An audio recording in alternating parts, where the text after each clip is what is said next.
وَإِذْ قَالَ رَبُّكَ لِلْمَلَائِكَةِ إِنِّي جَاعِلٌ فِي الْأَرْضِ خَلِيفَةً ۖ قَالُوا أَتَجْعَلُ فِيهَا مَن يُفْسِدُ فِيهَا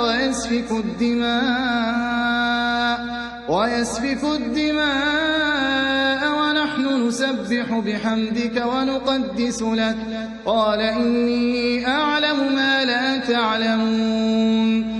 وَعَلَّمَ آدَمَ الْأَسْمَاءَ كُلَّهَا ثُمَّ عَرَضَهُمْ عَلَى الْمَلَائِكَةِ فَقَالَ أَنبِئُونِي بِأَسْمَاءِ هَٰؤُلَاءِ إِن كُنتُمْ صَادِقِينَ. قَالُوا سُبْحَانَكَ لَا عِلْمَ لَنَا إِلَّا مَا عَلَّمْتَنَا ۖ إِنَّكَ أَنتَ الْعَلِيمُ الْحَكِيمُ.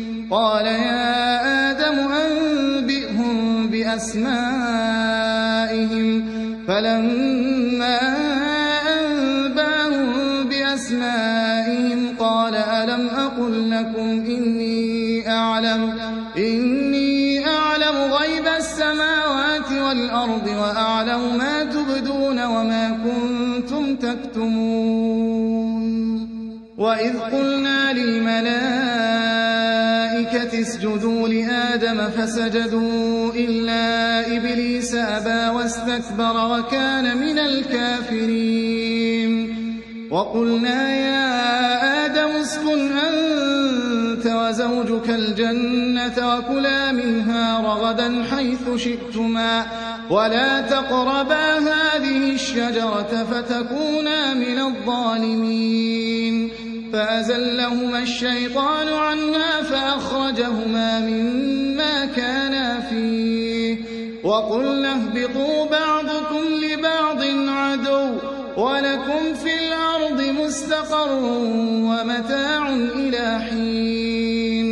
فَتَلَقَّىٰ آدَمُ مِن رَّبِّهِ كَلِمَاتٍ فَتَابَ عَلَيْهِ ۚ إِنَّهُ هُوَ التَّوَّابُ الرَّحِيمُ.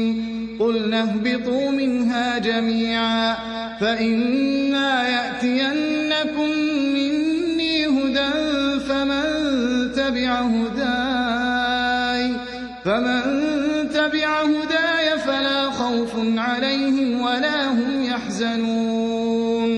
وَالَّذِينَ كَفَرُوا وَكَذَّبُوا